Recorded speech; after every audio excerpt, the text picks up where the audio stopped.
तो आदाब, नमस्कार, गुड इवनिंग, सत श्री अकाल। एक बार फिर आप तमाम लोगों का स्वागत है क्राइम तक की कहानी के इस एपिसोड में। उम्मीद है पूरी फैमिली अच्छी होगी। इस दुनिया में अजीब अजीब कहानियां होती हैं, जुर्म की दुनिया की।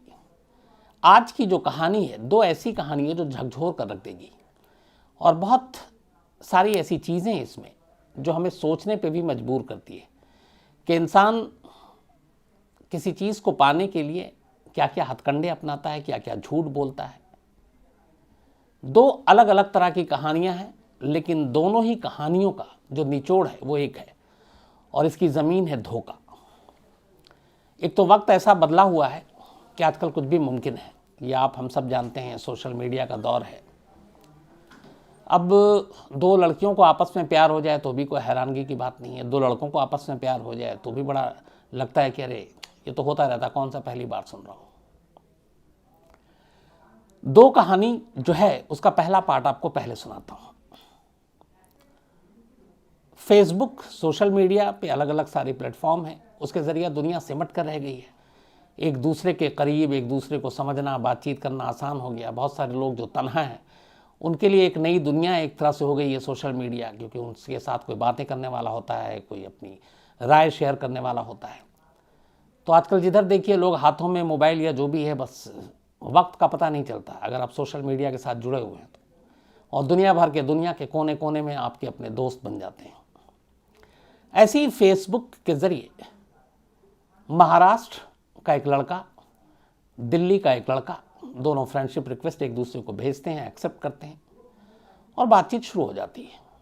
बातचीत का सिलसिला लंबा चलता है, लेकिन धीरे धीरे बातचीत एक अजीब मोड़ पर पहुंच जाती है। दोनों लड़के अब आपस में एक दूसरे से प्यार मोहब्बत की बातें करने लगते हैं, और आखिरकार दोनों एक दूसरे से अपने बात, जो मन की बात है, उसका इजहार भी कर देते हैं। पता चला कि दोनों लड़कों को एक दूसरे से प्यार हो गया, और दोनों अब एक दूसरे के साथ अपनी ज़िंदगी बिताना चाहते हैं। महाराष्ट्र का जो लड़का था वो एक बिजनेस फैमिली से था, अच्छे खासे पढ़े लिखे परिवार से, पढ़ा लिखा खुद भी। और जो दिल्ली का लड़का था उसने अपना फेसबुक पे जो प्रोफाइल डाला और अपने दोस्त को जो बताया वो ये था कि वो भी एक बिजनेसमैन का बेटा है और बिजनेस करता है। तो लंबे अरसे तक दोनों की दोस्ती चली फेसबुक पर। इस दौरान में दोनों एक दूसरे के प्यार में इस कदर पागल हुए, क्योंकि उन्हें ये भी पता था कि समाज है, समाज के बंधन हैं, दो लड़कों के बीच में कैसे शादी होगी। पर उन्होंने बहुत सारी चीज़ें दुनिया भर की पढ़ी थी कि आजकल कई जगह पे ये लीगल भी है।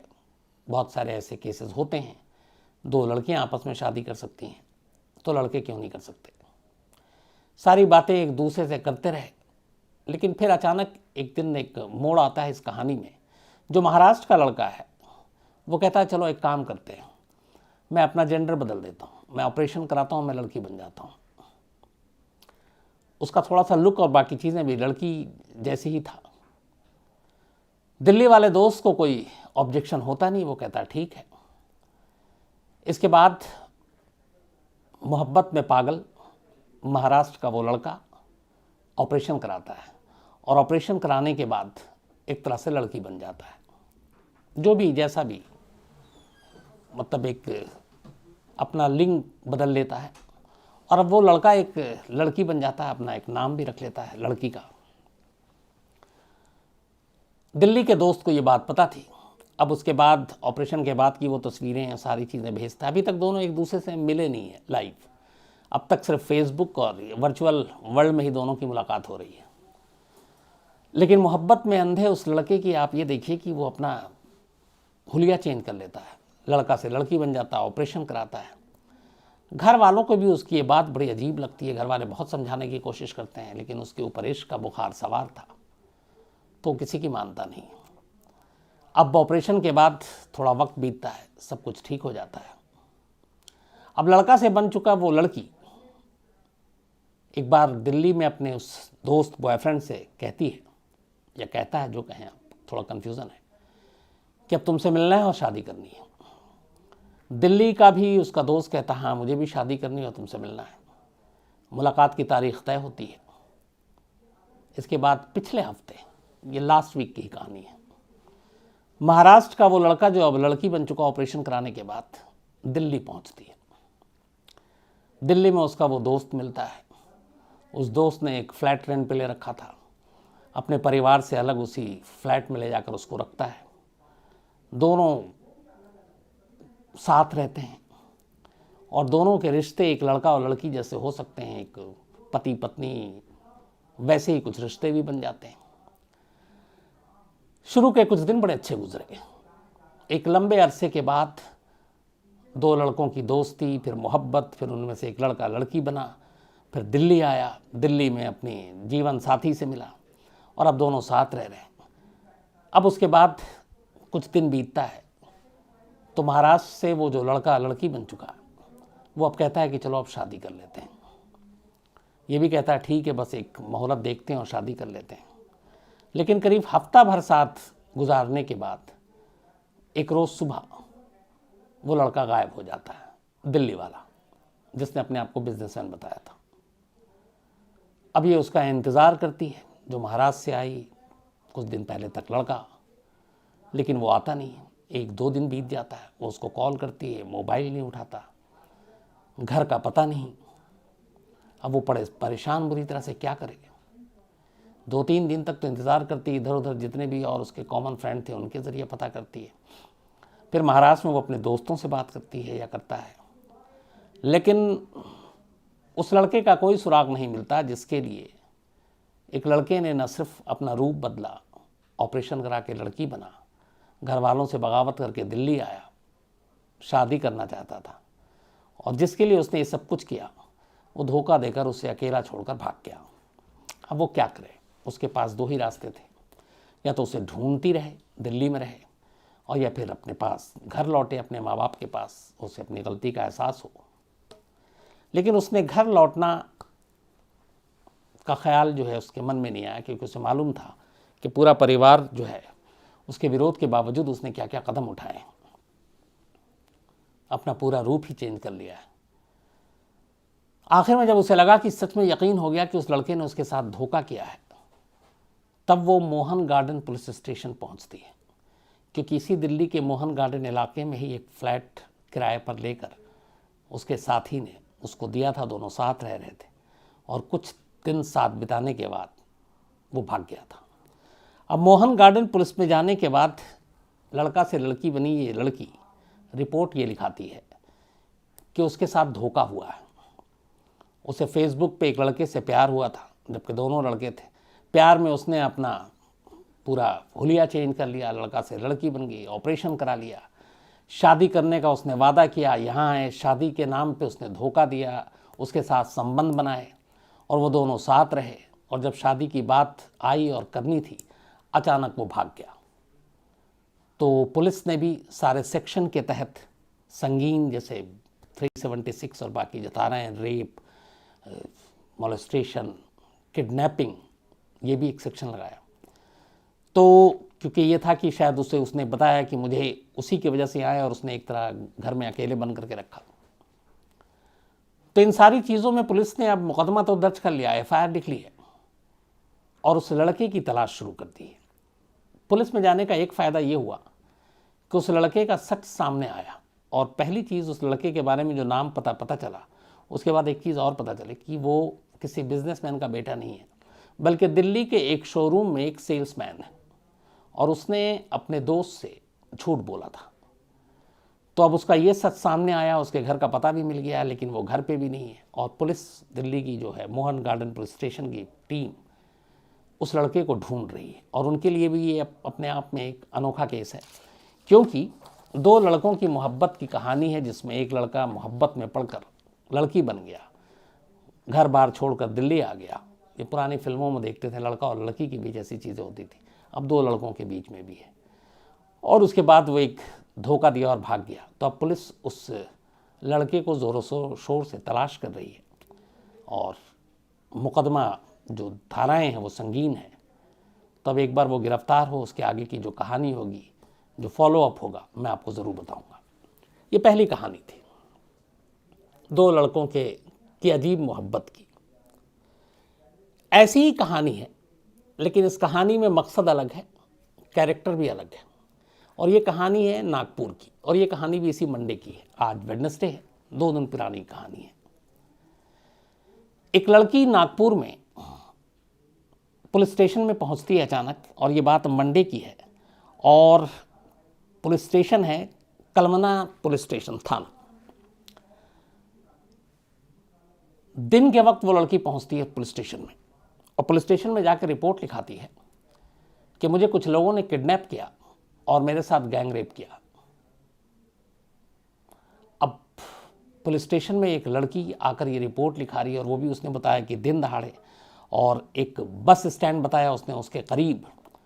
तो नागपुर पुलिस के सीनियर अफसरों तक ये बात पहुंची, सारे के हाथ पैर फूल गए सभी के, क्योंकि शहर में दिन दहाड़े एक अच्छे खासे जो जहाँ पे सुरक्षा की बातें भी की जाती हैं, वहाँ पे एक लड़की के साथ गैंग रेप, और दिन में, और वो भी जहाँ पे भीड़ भाड़ का इलाका है।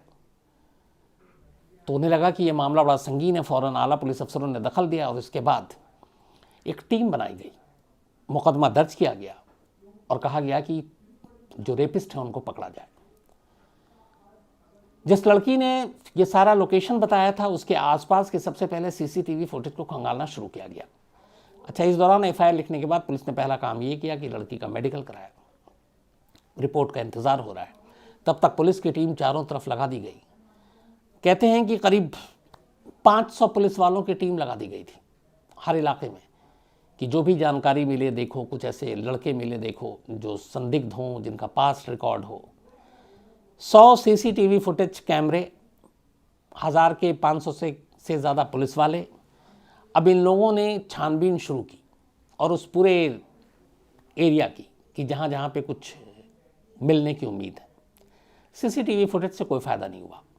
पुलिस की टीम भी लगी रही, पुराने लोगों को भी पकड़ने की कोशिश करती रही, उनसे भी कोई फ़ायदा नहीं हुआ। इसी दौरान में एक दिन बीत गया, और उधर मेडिकल रिपोर्ट आ गई।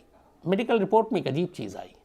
वो ये आई कि इस लड़की के साथ कोई रेप नहीं हुआ है। और अब जब ये रिपोर्ट आई तो पुलिस को लगा कि ये कैसे हो सकता है, तो डॉक्टर की रिपोर्ट गलत है, क्योंकि एक लड़की आकर कह रही है कि मेरे साथ रिपोर्ट हुआ। या तो फिर कई बार ऐसा होता है, दुश्मनी में कई लोग करते हैं तो नाम लेते हैं। ये लड़की तो किसी का नाम भी नहीं ले रही, कह रही मैंने किसी को जानती नहीं हूँ, वो सब अनजान लोग थे, मुझे उन्होंने पकड़ा, उठाया, और मुझे एक गाड़ी में बिठा कर ले गए, और फिर मेरे साथ बारी बारी से सबने ज़बरदस्ती की, और फिर वो भाग गए। मैं सीधे पुलिस स्टेशन आई।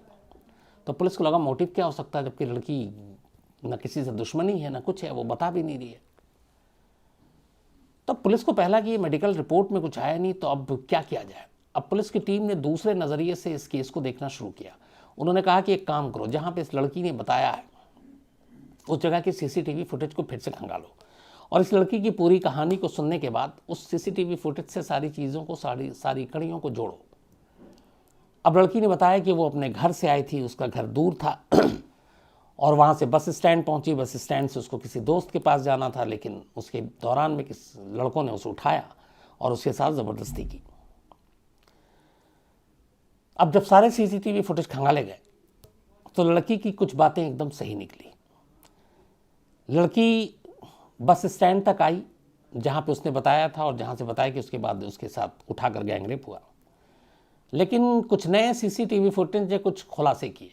खुलासा ये था कि लड़की आई, तस्वीरों में दिख रहा लड़की उतरती है, बस स्टैंड के आसपास के चक्कर काटती है, काफ़ी देर इधर उधर घूमती है, और फिर घूमने के बाद बस में बैठ के वहाँ से कहीं निकल जाती है।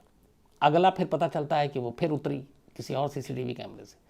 उसका दिखता है कि वो लड़की इसी कलमना थाने की तरफ बढ़ रही है। तो बस से उतरना, वहाँ पे टहलते रहना करीब आधा घंटा तक, या आधे घंटे से थोड़ा ज़्यादा, और फिर एक दूसरी बस पकड़ना, फिर उतरना, और फिर थाना। तो जो टाइमिंग था वो मैच नहीं कर रहा था कि अगर इस लड़की के साथ गैंगरेप हुआ है तो इस दौरान में उसको कोई उठाते हुए ले जाते हुए होना चाहिए, जबकि लड़की बिल्कुल नॉर्मल टहलती हुई नज़र आ रही है दोनों जगह पर। और जब पुलिस स्टेशन जा रही है तब भी बिल्कुल नॉर्मल आ रही है, मतलब एक आम लड़की जैसे, या एक आम इंसान जिसको देख के ऐसा लग ही नहीं रहा कि उसके साथ इतना बड़ा हादसा हुआ है। मेडिकल रिपोर्ट अलग आ चुकी थी, नेगेटिव, कि इस लड़की के साथ कुछ हुआ नहीं है। सीसीटीवी कैमरे ने बाकी चुगली खा दी। अब पुलिस को लगा कि कहानी हो क्या सकती है, एक लड़की इतना बड़ा संगीन इल्ज़ाम क्यों लगा रही है, और ना अपने दुश्मनों का नाम बता रही है, किसी से दुश्मनी भी नहीं है, तो है क्या। पुलिस वाले ने उस लड़की की पूरी डिटेल उससे पूछा, कहाँ रहती हो, क्या करती हो। तो पता चला कि उस लड़की के फैमिली वाले जो है वो सही बता रही है। अब फैमिली वालों को अप्रोच किया गया, फैमिली वालों से पूछा गया कि आखिर ऐसा क्या हुआ। फैमिली वालों ने कहा कि कुछ भी नहीं हुआ, हम तो ये ठीक ठाक, और उसने कभी कोई ऐसी न दुश्मनी है हमारी। हाँ, ये शादी करना चाहती थी, इसका किसी से इश्क है, प्यार है, बट वो हमारी बिरादरी में नहीं है, तो हम इस शादी के खिलाफ हैं। ये एक नई जानकारी पुलिस को मिली। अब इसके बाद पुलिस ने, चूंकि लड़की के साथ रेप नहीं हुआ, तो उसने एक झूठी रिपोर्ट लिखाई है। कानून में झूठी रिपोर्ट लिखाने की भी सज़ा है और उसमें गिरफ्तारी है, और ख़ासतौर पर ऐसे सीरियस मामले में, जिसमें आजकल तो रेप में उम्र कैद, इवन डेथ पेनल्टी भी हो सकती है। तब पुलिस ने उल्टे उस लड़की को हिरासत में ले लिया और अब उससे सख्ती से पूछताछ की। उसने बोला कि ये बताओ कि तुमने ये झूठ क्यों बोला। अब लड़की अपनी कहानी सुनाती है। इस लड़की ने कहा कि पिछले काफ़ी वक्त से एक लड़का उसे पसंद था, दोनों में दोस्ती हुई, फिर प्यार हुआ। लड़का शरीफ है, अच्छा है, ठीक ठाक कमाता है, बस हमारे परिवार को पसंद नहीं है क्योंकि हमारी बिरादरी से आता नहीं है। तो हमने बहुत बार कोशिश की बात करने की, घर वालों ने साफ मना कर दिया कि इस लड़के से तो तुम्हारी शादी नहीं होगी, चाहे किसी से हो जाए। तो उसने कहा हम बहुत सोचते रहे इस बारे में कि क्या करें। आखिर में एक आइडिया आया, और वो फिल्मों से और बाकी चीज़ों से आया। उसने कहा कि आइडिया ये था कि घर वाले तो तैयार होंगे नहीं, अगर मेरे घर वालों को ये पता चल जाए कि मेरा रेप हो गया है, तो उसने कहा कि समाज की जो सोच है, मानसिकता है हमारे आसपास के लोगों की, फिर वो एक रेप विक्टिम से या जिसका बलात्कार हो चुका है, शायद कोई भी शादी करने के लिए आगे जल्दी तैयार नहीं होगा, कोई लड़का ही नहीं आएगा। ऐसी सूरत में मेरा बॉयफ्रेंड जब सामने आएगा और कहेगा इसके बावजूद मैं शादी करना चाहता हूं, तो मेरे घर वाले फौरन हाँ कर देंगे। बोले बस यही आइडिया था और यही कहानी को लेके मैं आगे बढ़ी, और मैंने कहा कि मैं पुलिस स्टेशन जाती हूँ और एक रेप की रिपोर्ट लिखाती हूँ कि मेरा रेप हो चुका है। और उस रेप की रिपोर्ट के बाद जब ये बात मेरे घर वालों को पता चलेगी और उन्हें पता चलेगा कि मेरा सच में रेप हो चुका है, तो उन्हें पहली चीज़ यही खाएगी कि अब मेरी बेटी से शादी कौन करेगा। ऐसे वक्त में मेरा बॉयफ्रेंड एक फरिश्ता बन के सामने आएगा और कहेगा मैं अब भी प्यार करता हूँ और अब भी इससे शादी करूँगा, और वो इस तरह से हम दोनों की शादी हो जाएगी। अब इस लड़की का क्या होगा, कौन कौन से सेक्शन लगेंगे, अभी पता चलेगा, क्योंकि यहाँ के जो पुलिस कमिश्नर उन्होंने कहा है कि ये एक सीरियस मैटर है, क्योंकि इसमें एक तरफ पुलिस वालों की जान अटक गई थी। एक गैंग रेप की खबर सुनकर उन्होंने अपनी इतने जो पूरी पावर है वो लगाया, सारे सीसीटीवी कैमरे खंगाले, इतनी मेहनत की, और पता चला कि ये लड़की झूठ बोल रही है। तो वो अमितेश कुमार है वहाँ के जो पुलिस कमिश्नर, उन्होंने कहा उसी हिसाब से हम इस लड़की के खिलाफ कार्रवाई करेंगे। तो दो खबरें थी आज आपके सामने, दो कहानियां बल्कि कहेंगे। एक, दो लड़के आपस में प्यार करने लगे और एक लड़का लड़की बन गया शादी करने के लिए, दूसरा धोखा देके भाग गया। यहाँ एक लड़का और लड़की प्यार करते हैं, बट उन दोनों की शादी घर वाले नहीं करना चाहते थे, और शादी करने के लिए लड़की ने खुद के ही रेप, खुद के ही बलात्कार की एक कहानी बना दी, ताकि मजबूरन हमदर्दी में कि मेरी बेटी से अब और कोई शादी नहीं करेगा, उसी के प्रेमी, उसी के बॉयफ्रेंड से उसके घर वाले फिर शादी करा देंगे। तो ये दो अलग अलग सोच, दो अलग अलग साजिशें, और ये दोनों ही कहानियां कहीं ना कहीं रिश्तों से जुड़ी हुई थी। तो मुझे लगा कि आज आपको ये दोनों चीज़ें इसलिए बतानी चाहिए कि इस दौर में सब कुछ मुमकिन है, और हम जो भी सोच सकते हैं कि ऐसा कैसे हो सकता है, वो सब कुछ हो रहा है और हो सकता है। तो इसीलिए आजकल चौंकने की या ये कि हैरान होने की बड़ी कम गुंजाइश बच गई है। आज के इस दौर में हर चीज़ मुमकिन है, और इसीलिए हमारे इर्द गिर्द से ऐसी ऐसी कहानियाँ उठकर हमारे सामने आती हैं। तो आज कहानी में इतना ही। अब आपसे मुलाकात होगी कल रात 9 बजे किसी नई कहानी के साथ। तब तक अपना ख्याल रखिएगा। Thank you very much.